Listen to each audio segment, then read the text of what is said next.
Hi everyone, I'm David Lieb. I am a group partner here at YC. YC has a famously simple motto: make something people want. I think it's the purest statement of the job of startup founders. And we talk about this a lot. But what gets talked about a lot less is how do you know if you've actually done it?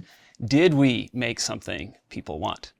Today, I want to go deep on the single best way that I have found to answer this question and do it in a really quantitative way. And that is cohort retention.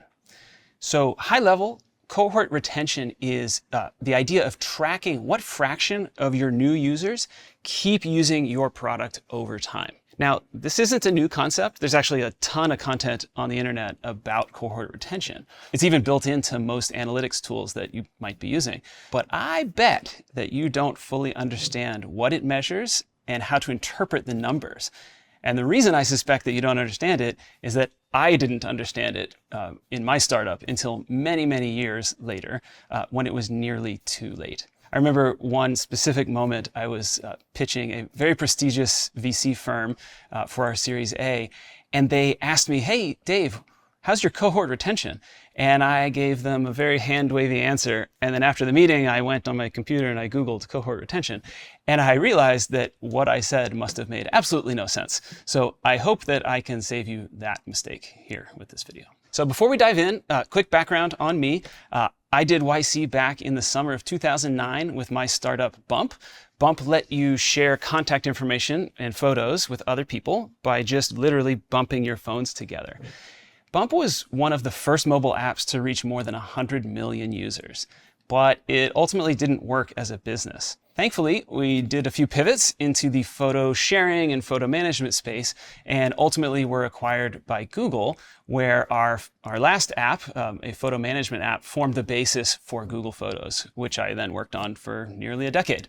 And Google Photos today serves well more than 1 billion users. So I've made something that a lot of people want, but I've also learned the very hard way how to know when you have not yet made something that people want.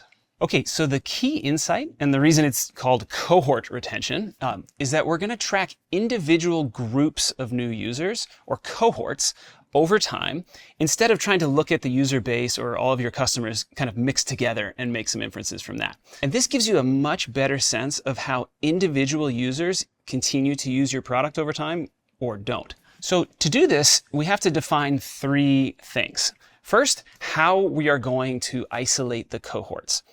Then we're going to have to talk about what action we will use that counts a user as an active user or not. And finally, we have to pick which time period we want to measure subsequent usage in. So let's dive into each of these. So for cohorts, we have to pick a way to group new users into individual groups. The most common way you do this is simply by when they first used your product. So you might look at new users you acquire each week. So week 1, then week 2, or maybe by month. Here are all the new users that we got in January. That's one cohort. Here are all the new users we got in February. That's another cohort. That is typically the best place to start. But as you get a little bit deeper and more advanced in this, you can additionally slice by other dimensions like country or region, or how you acquired that user, maybe what device they are using, or other characteristics of that customer. Next, let's talk about actions. So the action is the way to define what qualifies a user to be counted as an active user in each subsequent time period. The simplest way to do this is just, did they open our app? Did they visit our site? But a better way would be to pick a specific feature that you want to track that is more correlated with them actually using your product. Maybe that's posting a photo if you're building a social network, or using a specific workflow in your B2B tool that you're building. So let's look at some examples of what popular companies might choose. Let's say you're Instagram. You would probably want to pick an action that relates to users actually seeing content in Instagram. So maybe I would pick viewed 3 or more posts on Instagram. And the reason I picked 3 is that Sometimes people will open up Instagram, not touch the screen at all, not get any value, and immediately leave. You probably want to filter those people out as active users. If you're Uber, you might pick completed a ride, actually like took a ride, ended up in a destination as an active user of Uber. For Google Photos, for my product, we chose whether a user actually tapped in and viewed a photo full screen on their phone as the best measure of whether they were an active user. Because we know that if you viewed a photo full screen, either yours or someone else's that was shared to you, you were actually getting value from the product. So the best action to pick is one that is really correlated with the user getting real value from your product. And you want to try to filter away things where a user might be touching your product in some way, but not getting real value. Okay, so last, you have to also define the time period that you're going to measure this on. So what I mean by this is the granularity of time that you're going to look at when you're counting whether a user performed the action that we just talked about. Typically, this should be a time period that is most connected to the desired usage of your product. So let me give you some examples.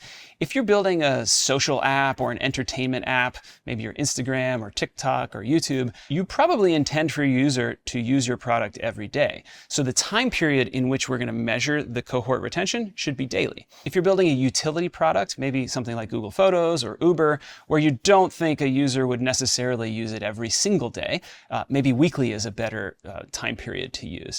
If you're a travel app, let's say you're Airbnb, people don't travel more than 3 or 4 times a year. So Airbnb probably would want to track something on a larger time granularity, larger time period, maybe quarterly or maybe even like semi-annually or annually. And the key here is you want to pick a time period that matches what you intend for your product.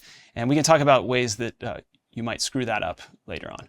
Okay, so now let's walk through an actual example and talk through how we're actually going to measure this in detail. So what you see here in front of you is what we call a triangle chart. Down the rows, you can see every month. So we're going to choose our cohorts by month. So all the new users in January, we're going to isolate.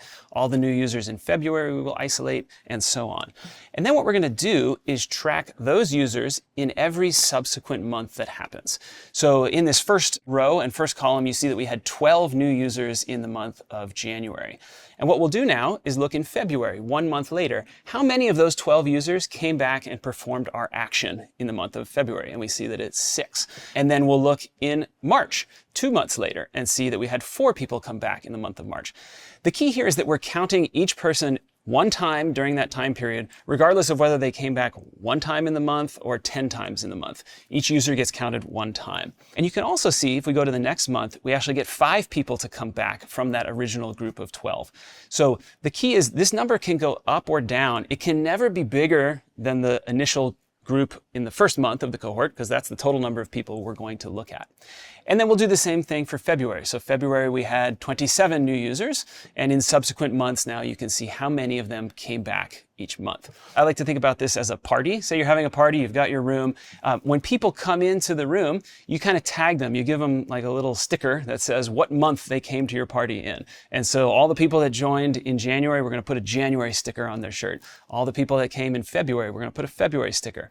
And then every month, we're going to look at the people in our party, and we're going to count how many of you people came from the January cohort. How many of you came from the February cohort? And that's the way that we're actually like dividing up the user base and tracking these cohorts individually over time. One last thing to call out here in this triangle chart, you can see I've highlighted in yellow this diagonal line. And the diagonal line in this type of chart actually represents one real calendar month. So the yellow line here is the month of December.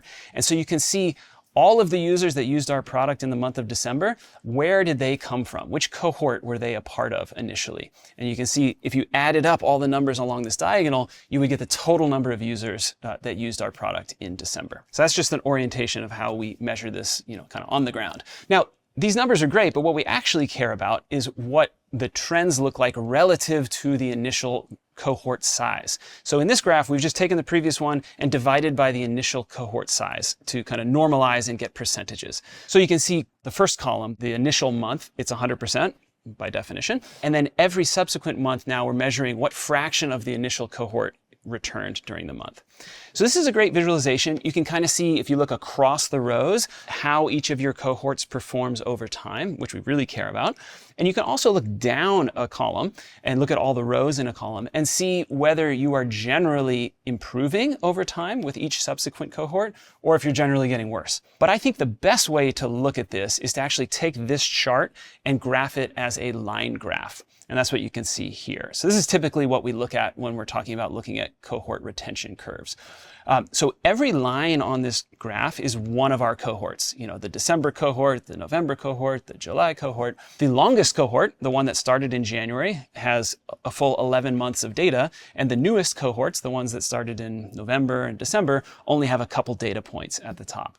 So you can see this is kind of like a typical way to look at a cohort retention curve. Okay, so I know you're thinking, what is good? How do I know if my cohort retention curves are good or if they're really bad? So before I tell you the answer, let's walk through an exaggerated example, and maybe you'll be able to see for yourself what is the right answer. So let's assume we have two products, product A and product B. A is the black line, B is the orange line here. And we're gonna show the cohort retention curves for these two products over time as we gather more data each month.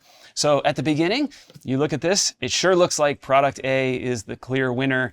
It retains way more of its users in the first month or two. Let's reveal a little bit more data. We can see now product B, it continues to drop. Boy, it has lost more than half of its users in the first couple months, whereas product A is looking pretty good. The numbers are still well above 50%. Really great. Let's keep revealing a little bit more. And maybe now you've had a change of heart. If you're the owner of product B, you're probably feeling pretty good because you're not losing users anymore. While your absolute number is down to maybe, I don't know, 20% of the initial cohort, it sure seems like it's stable and flat. Whereas if you're the company behind product A, you might be starting to think about what is wrong with your product because it seems like it will go to zero and you will eventually churn all of your users. So this is the core insight behind cohort retention curves. The only thing that matters, and I can't stress this enough, the only thing that matters is whether your cohort curves get flat. The shape of the curve is what matters, not the absolute number. The absolute number, the height at which it might get flat, it certainly is better if it's higher, of course, but it doesn't matter nearly as much as whether it gets flat at all. So that's the key insight here. The reason getting flat on your cohort retention curves really matters is it gives you some chance to accumulate users over time. If your curves don't get flat, every month, you're just going to be acquiring new users and losing your old users, and you're just going to be on this treadmill trying to keep up forever. Whereas if you can accumulate even a small fraction of your initial cohort of users, you know that if you can keep doing that over time long enough, you will eventually grow to a very large customer base and hopefully be able to make a lot of money. So if your curves don't flatten out, I would say it's a pretty good sign that you haven't yet made something people want. Now, in the early days of Google Photos, we measured weekly cohort retention, and our curves looked a lot like that orange line. They would drop off pretty quickly, but then they would get flat somewhere between 20% or 40%, depending on which country and device we were looking at. What's interesting is, if you talk to a friend of yours and told them, yeah, 80% of my users leave like pretty immediately, it sounds pretty bad, right? It's not a thing you would go around bragging about. But the fact that on Google Photos, 20% of users pretty immediately demonstrated that they would stay with the product and use it every week for basically forever, it gave me a lot of confidence. In like 6 weeks after launch of Google Photos, I was pretty certain that we would eventually be able to get 20% of all humans on the planet to use Google Photos.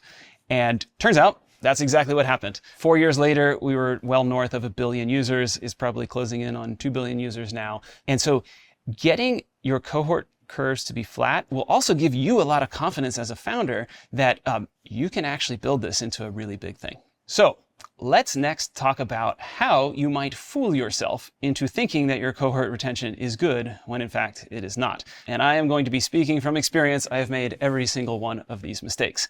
So let's dive into what they are. The biggest mistake that I see people make is picking too large of a time period in which to measure your subsequent retention. So in our example, we picked months. If you pick quarters or half years, you have a much better chance of every user coming back and being counted as an active user. So by definition, your cohort curves are going to be flatter and higher the larger you pick your time period. And who doesn't want to look better for investors, for employees, just to feel better about themselves when they're falling asleep at night? We all do. And so this is something to be consciously aware of, and also realize that your unconscious brain is going to push you to widen your cohorts, even though you probably shouldn't.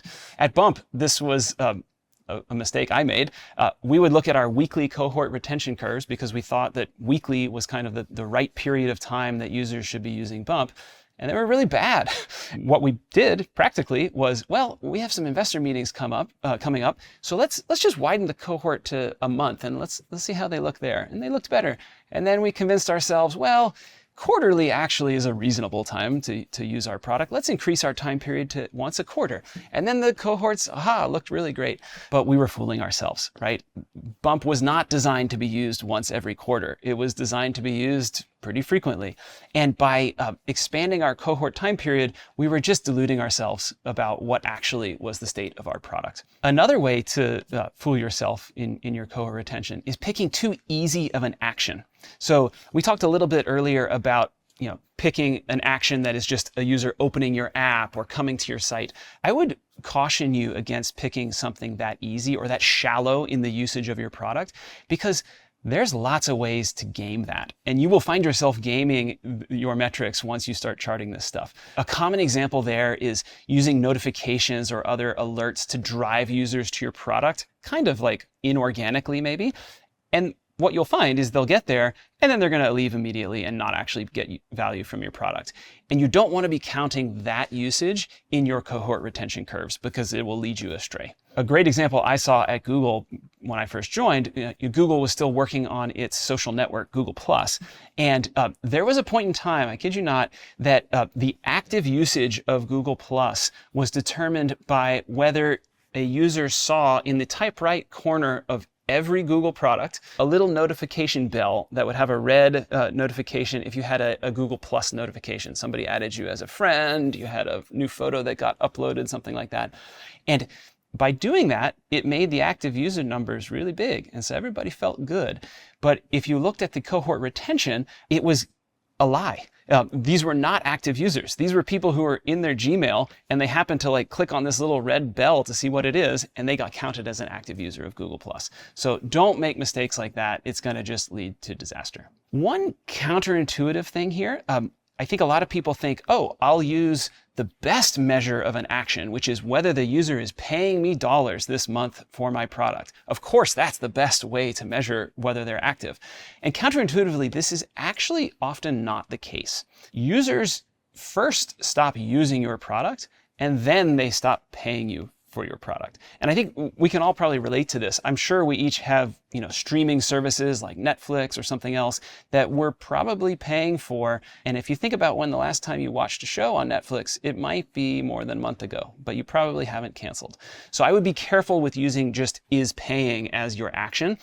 A better way to do it would be to pair it as is paying and is an active user actually used some part of my product this month. That's a good combination to track. So the best way to avoid picking too easy an action, this is the rubric that I would recommend to founders. Imagine you're sitting next to one of your customers.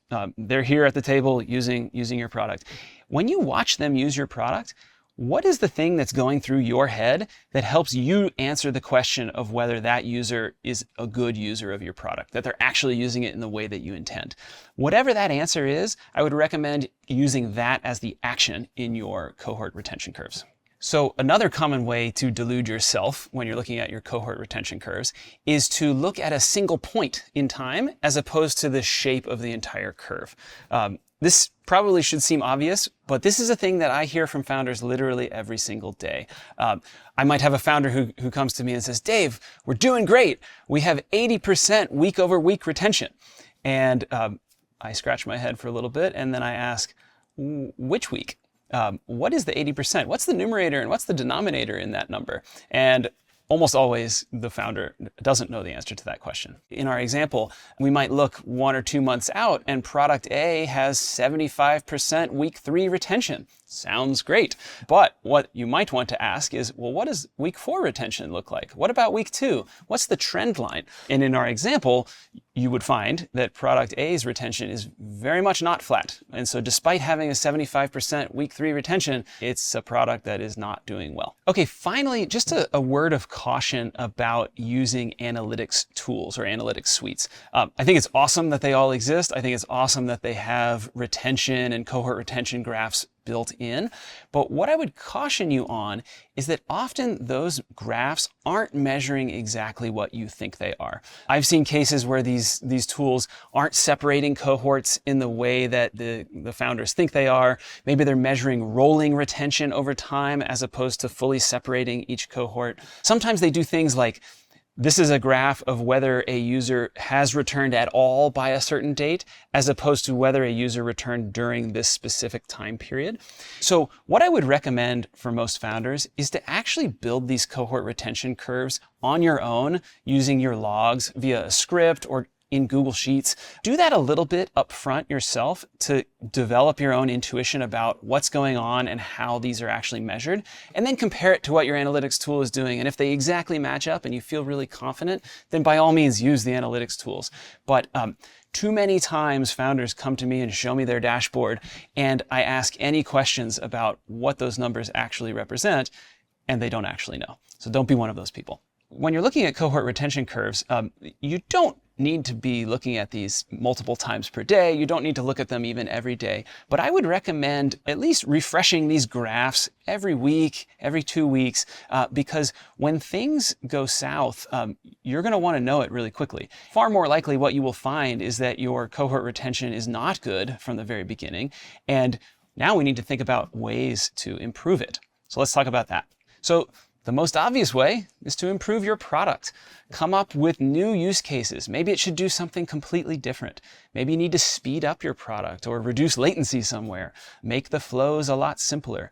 Doing all of these things actually will change your cohort retention curves, and you will see them get flatter, and you will also see them get flatter at higher levels. So in our example that we showed earlier, if you look at these sets of cohorts, you might see that the oldest cohorts seem to be performing the worst. They seem to be attracted down to 0, but then the middle of the year, around July, June timeframe, we see a little bit of improvement. The cohorts are a little bit higher and they're a little bit flatter. So maybe the team behind this product made some improvements that made things a lot better.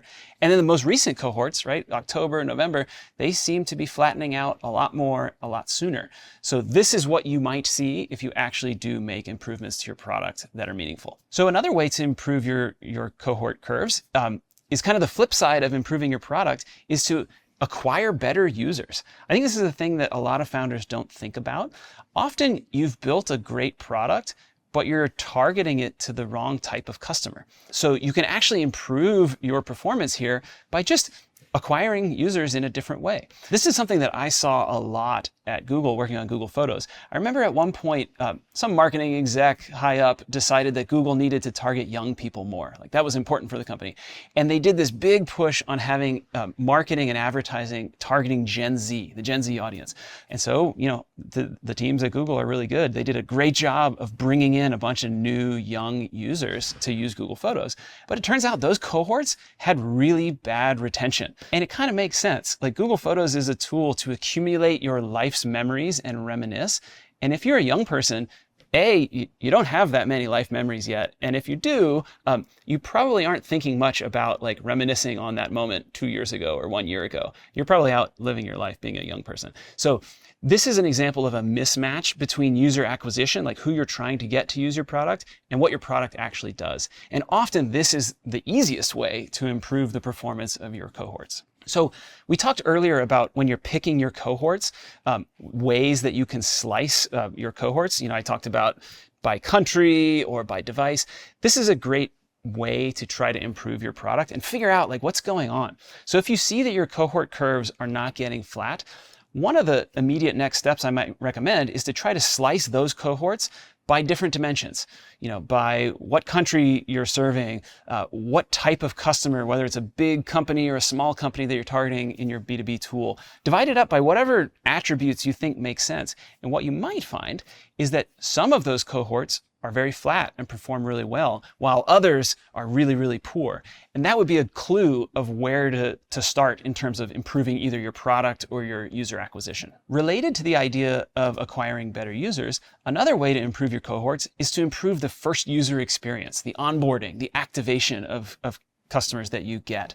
This is a thing, again, I think people overlook. They immediately jump to what the product does, but often you just need to help your users get into a good state and be able to use your product in the right way. We see this a lot with companies that are building tools for businesses. They put a lot of time into building the tool itself, but then they don't think about how you actually teach people to use it. How do you get into their workflow? What are they doing yesterday before they use their product? And what do you want them to change about their life today when they are using your product? Investing in this often is like the cheapest and easiest way to improve your performance of your cohorts. Okay, lastly, a great way to improve your cohort retention is to have some sort of network effect in your product. Now, this won't work for everyone, but products where every subsequent user of your product makes the product better for your existing users, social networks, sharing networks, texting apps, these are all examples of that.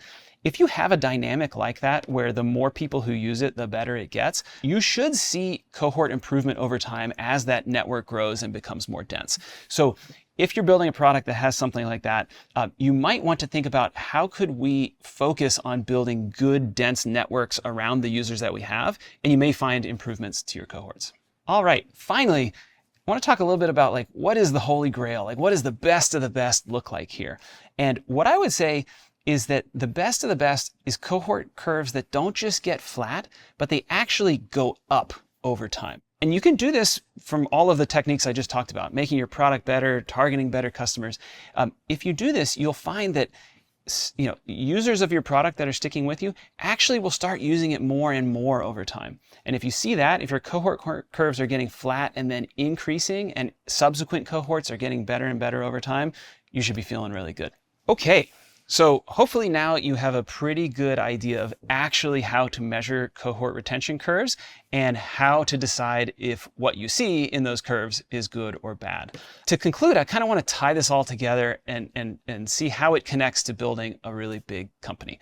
So let's go back to how we measure the cohorts in the very first triangle chart that we looked at. This is just the count of users from each cohort each month who used your product in subsequent months. What we're going to do now is just, instead of having it be relative months, we're going to slide all these rows to the other side and align them in absolute time. So now we're seeing all of the users in each calendar month. Which cohort did they come from, right? So let's look at December. In December here, we can see all of the users in December are represented in the last column in the chart here. And we can see which cohort they came from. Now, let's take this chart, but draw it as a line graph.